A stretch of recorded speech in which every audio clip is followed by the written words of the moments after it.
সব ঠিকঠাক থাকলে ধারাভাষ্য কক্ষে বসে নিজের রেকর্ড ভাঙা দেখবেন তামিম ইকবাল। চেন্নাইতে তারই সতীর্থ ঘাড়ে নিঃশ্বাস ফেলছে সাবেক টাইগার অধিনায়কের। 3 ফরম্যাট মিলিয়ে আন্তর্জাতিক ক্রিকেটে লম্বা সময় ধরে সর্বোচ্চ রানের মালিক তামিম। মাঠের বাইরের নানান ইস্যুতে জর্জরিত এই বাঁহাতি ওপেনার এবার ধারাভাষ্যকর হিসেবে অভিষেক করতে যাচ্ছেন চেন্নাই টেস্টে। সেখানেই হয়তো আগলে রাখার রেকর্ডটা হাতছাড়া হতে দেখবেন তামিম। আর মাত্র 8 রান করলেই টাইগারদের হয়ে আন্তর্জাতিক ক্রিকেটে সর্বোচ্চ রানের মালিক হয়ে যাবেন মুশফিকুর রহিম। ভারতের মাটিতে বাংলাদেশের হয়ে সফলতম ব্যাটার মুশফিক। এখন পর্যন্ত টাইগারদের খেলা 3 টেস্টেই ছিলেন এই মিডল অর্ডার ব্যাটার।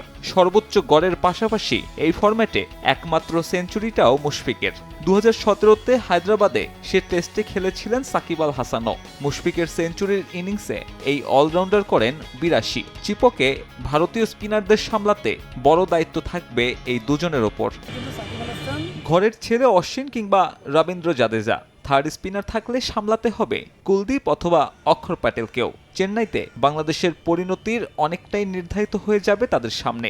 সেক্ষেত্রে মিডল অর্ডারে আরও একবার নিজেকে প্রমাণ করতে হবে মুশফিকুর রহিমের।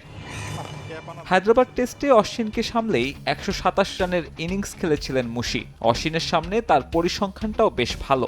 এখন পর্যন্ত 10 ইনিংসে মুশি ডানহাতি এই বোলারের শিকারে পরিণত হয়েছেন মাত্র 4 বার।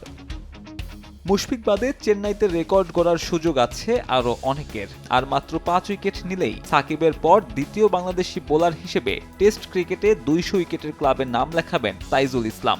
সব ফরম্যাট মিলিয়ে 300 উইকেট পূরণে মিরাজের নিতে হবে 7 উইকেট।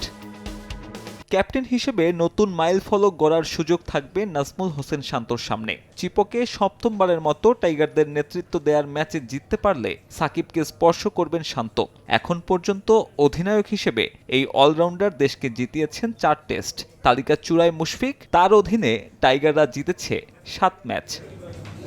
সাব্বির মিথুন, সময় সংবাদ।